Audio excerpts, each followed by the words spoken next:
मेरे बच्चे, अगर ये संदेश तुम तक आया है तो इसे देखे बिना आगे मत बढ़ना। मैं तुम्हें तुम्हारे जीवन से संबंधित कुछ बातों को बताने आई हूँ।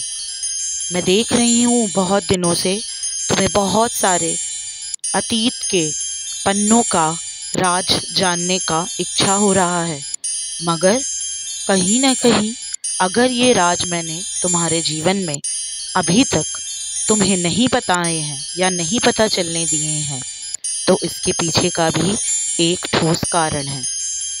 कारण ये है मेरे बच्चे कि जीवन में परिवर्तन सबके आते हैं और ये परिवर्तन तुम्हारे लिए भी बहुत ज़रूरी था।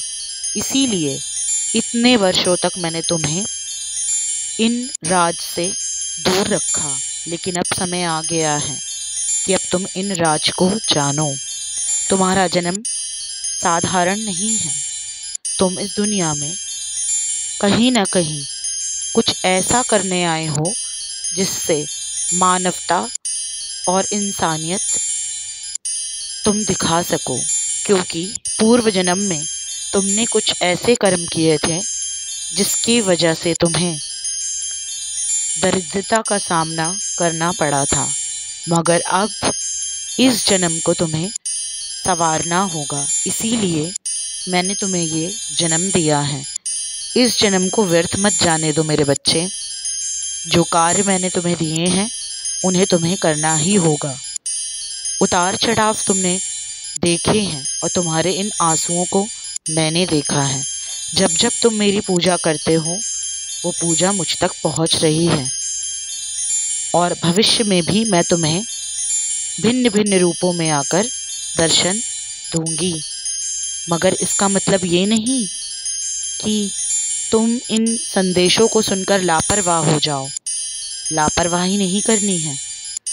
जो मैंने तुम्हें संदेश पहुंचाए हैं उन संदेशों पर ध्यान दो और अपने लक्ष्य को पूरा करने के प्रयास करो। मैं तुम्हारे रास्ते में आने वाली सारी कठिनाइयों को दूर कर दूंगी। तुम्हें हमेशा अपनों की चिंता लगी रहती है। क्या तुमने कभी खुद की चिंता करी है? अगर की है तो अब सब मुझ पर छोड़ दो। तुम्हारे साथ साथ तुम्हारे परिवार की वृद्धि और दरिद्रता को दूर करना अब मेरा कार्य है। पहले जो मैंने तुमसे परीक्षाएं ली हैं उसमें कई बार तुम उतार चढ़ाव का सामना कर चुके हो, मगर अब तुम्हें भी ये चीज़ें महसूस हो रही हैं कि मैं तुम्हारे साथ हूँ। हाँ, मैं तुम्हारे